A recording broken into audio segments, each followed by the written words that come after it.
ayoko nang tumikim ng ibang adobo simula nang natikman ko ang luto mo. Kumakain tayo sa karinderya. Chicken curry ang pipiliin ko. Dahil hindi ako tulad ng karamihan mga Pilipino na paborito ang adobo. Ngunit na bago ito natikman ko ang adobo mo. Hindi ko alam pero kasama mo ang guyuho sa merkado. May mahika ka bang hinahalo dito? Dahil isang kutsara pa lang nagtitikman. Ipagpapalit ko na ang lahat na nakahain na pa tayo sa pag-iinom.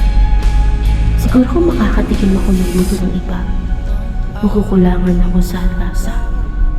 Hindi dahil nandis na marunong magtimpla. May mga sangkap lang talagang ikaw lang ang kaya magdala. Siguro kung ako ay mamaltratuhin ng buhay ko lang iyo, adobo mo ang unang hahanapin ko. Para kasi ito niluluto ng nag-aalam na puso na kapag ito ay nagsinupo, wala ka ng ibang mararamdaman, kundi ginhawa na hindi kayang ibigay na kahit sino kilalang kusinero. Luto mo ang aking nagpapagdayan. Pero dumating din ng araw na tinanggap ko na wala na rito makakapantay. Hindi naman kasi yung tungkol sa atin. Tungkol din hindi sino na natin.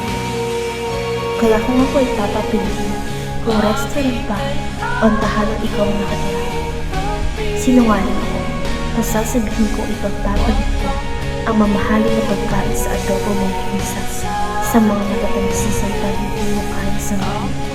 Pero lasang-lasa sa lahat ng pinag-iinakain. Hindi naman balansi palagi ang toyo at suka. Sigurado rin naman ako na hindi mo binibila ang minuto ng pagkasal. Lalo naman ang iyong nilalagay na paminta. Pero may sahog ito na hindi makikita sa paligid. Hindi rin nakalagay sa mga stante at hindi mo mabibili sa halagang 20. At kung ano man inaroon, tiyak ko ikaw lamang ang bukod tanging magkakaroon. At kahit kailan, hindi ko ikakalungkot na ikaw lang ang meron. Ayoko na tumikim ng luto ng adobo ko. Luto mo lang ang gusto ko. Kapag natikman ko kasi ito, ibig sabihin mo na inakaulin ako. Ayun siguro ang sikreto mo.